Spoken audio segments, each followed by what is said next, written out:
Dublin is a city that has always lived several lives at once. It stands with one foot in the river and the other in the sea, half rooted in the dark soil of ancient Ireland and half drawn toward the restless tides that carried Vikings, merchants, rebels, poets, and politicians to its shore. When you walk through Dublin, you do not merely pass through streets, you pass through centuries, some of them harmonious, many of them hostile, all of them determined to leave their mark. If you enjoy stunning drone views paired with unforgettable history, make sure to like, subscribe, and ring the bell so you never miss an adventure with Horizon History. Let's take flight. The earliest Dublin was not yet a city, but a gathering place, a ford on the River Liffey, where people crossed, traded, and occasionally glared at each other suspiciously. On the south side stood Athcliath, the Ford of Hurdles, a practical name for a practical crossing. On the north side lay Dublin, the Black Pool, fed by the River Poddle, whose waters formed a dark, still basin at the foot of today's Dublin Castle. This Black Pool hosted Viking ships for centuries, which likely inspired muttered complaints from the monks at nearby churches, who had a habit of being raided before breakfast. The arrival of the Vikings in the 9th century is remembered with a mix of trepidation and grudging admiration. They plundered, yes, but they also built walls, laid out streets, and introduced the kind of urban structure that most Irish settlements lacked. Dublin became a Norse trading hub, bustling with furs, slaves, silver, and, much to the annoyance of the Irish kings, taxes. Viking Dublin was sturdier, rowdier, and probably smelled strongly of fish, tar, and ambition. It remained a Scandinavian stronghold until 1014, when Brian Boru defeated the Norse at the Battle of Clontarf. Dublin survived, Brian did not. In truth, the Vikings never truly left. Their descendants melted into the city, taking Irish wives, Irish customs, and, eventually, Irish complaints about the weather. By the 12th century, Dublin had become a wealthy prize, which naturally attracted the Norman invaders, who were always on the lookout for a good castle and a better tax base. In 1171, King Henry II arrived with enough soldiers to make a point. England was here to stay. Dublin Castle was built shortly after, rising over the site of the old Black Pool. It served as the seat of English, and later British, administration for centuries. For generations, Dublin Castle was both fortress and symbol, loved by some, loathed by many, and begrudgingly tolerated by nearly all. Medieval Dublin was a walled city of narrow lanes, wooden houses, and a constant struggle against fire, disease, and the tendency of pigs to wander into public spaces as if they owned them.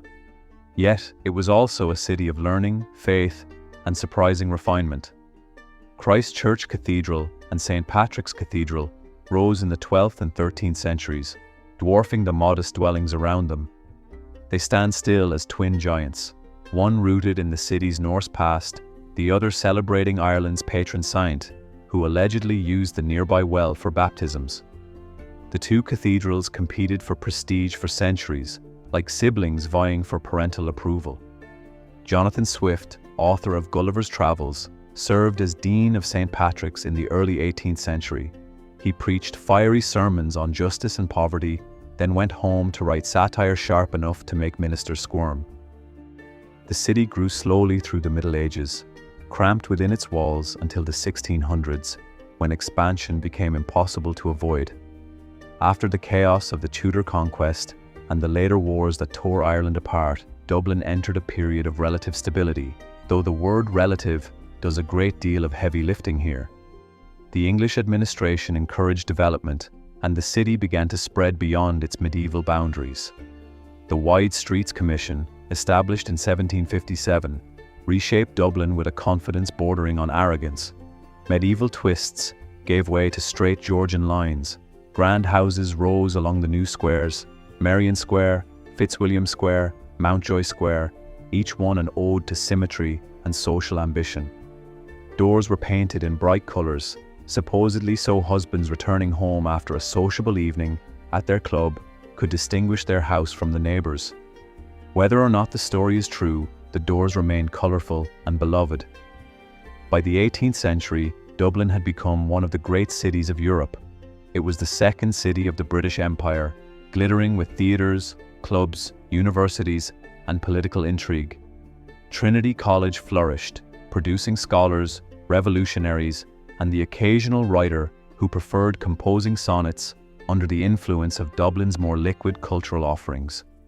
Philosophers debated lofty ideals, while horse-drawn carriages rattled across cobblestones outside, yet beneath the elegance lay deep inequalities. The grandeur of Georgian Dublin was supported by a social structure that left many in poverty. As the wealthy moved into their new squares, the older parts of the city became crowded and unsanitary. The contrast between opulence and deprivation would define much of Dublin's later history. Revolution was inevitable. In 1798, the United Irishmen rose against British rule, and though the rebellion was crushed, its ideals lingered. The 1801 Act of Union dissolved the Irish Parliament, leaving College Green quieter but no less argumentative. Dublin declined economically after the loss of Parliament, but culturally it grew sharper and more self-aware. The 19th century brought enormous hardship, most notably the Great Famine, 1845 to 1852. Dublin, insulated compared to rural Ireland, did not starve on the same scale, but it felt the consequences: waves of refugees, overcrowded slums, and political agitation. Movements for Irish self-governance gained momentum. Daniel O'Connell, the liberator, held vast rallies and fought tirelessly for Catholic emancipation. O'Connell Street, now the city's great boulevard, bears his name with pride. The early 20th century plunged Dublin into revolutionary upheaval. The 1913 lockout highlighted the brutal conditions facing workers. The Easter Rising of 1916 turned O'Connell Street into a battleground. The GPO, still bearing pockmarks from gunfire, stands as a quiet witness to the 5-day insurrection that changed Ireland forever. Leaders were executed, public sentiment shifted, and within a decade Ireland had won its independence, though not without the bitterness of civil war. Post-independence Dublin was a city rebuilding itself, sometimes reluctantly, sometimes with bursts of idealism. Writers and artists flourished: Joyce, Yeats, Beckett, O'Casey, capturing the contradictions of a city that was at once ancient and modern, repressed and rebellious, lyrical and argumentative. Dublin became the kind of place where a pub could inspire a novel and a conversation over tea could turn into a philosophical treatise or a fistfight. The later 20th century brought waves of change: new suburbs, economic shifts, cultural revival, and the slow but determined emergence of a more open, confident city. The Celtic Tiger years transformed Dublin almost beyond recognition. Glass towers rose beside Georgian terraces, tech giants moved into the docklands, young people came for work, stayed for music, and complained about the price of rent the way their grandparents once complained about the cost of coal. Yet even at its most modern, Dublin retained its humor, often self-deprecating, occasionally absurd, always sharp. Today's Dublin is a blend of the old and the new, a patchwork of history stitched together by stories. Temple Bar thrums with energy and occasionally regret.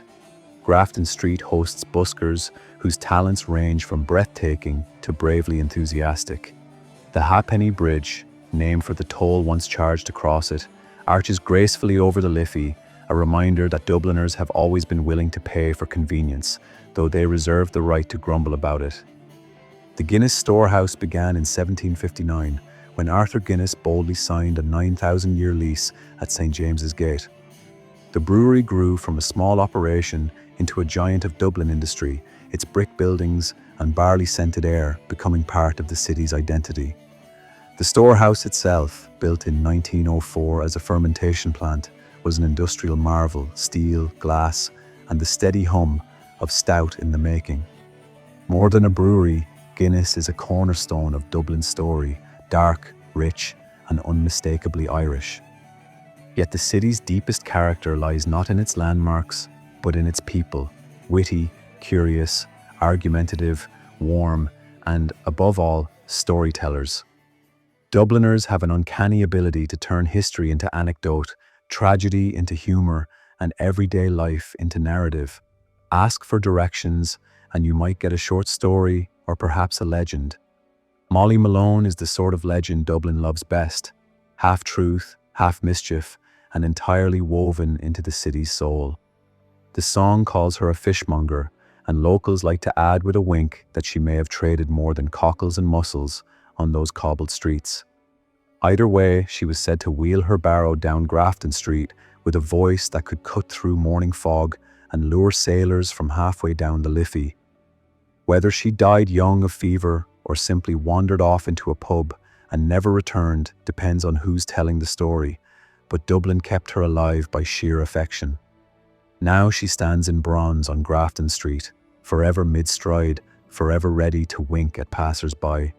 Tourists adore her, locals pretend not to, but when her song rises in a pub, every voice joins in. "Alive, alive, oh," they shout, as if Molly herself is still rattling over the cobbles, a small but enduring reminder that Dublin's spirit is carried not by kings or warriors, but by the characters who lived boldly and left a good story behind. Dublin's history is not tidy. It is sprawling, contradictory, and wonderfully alive.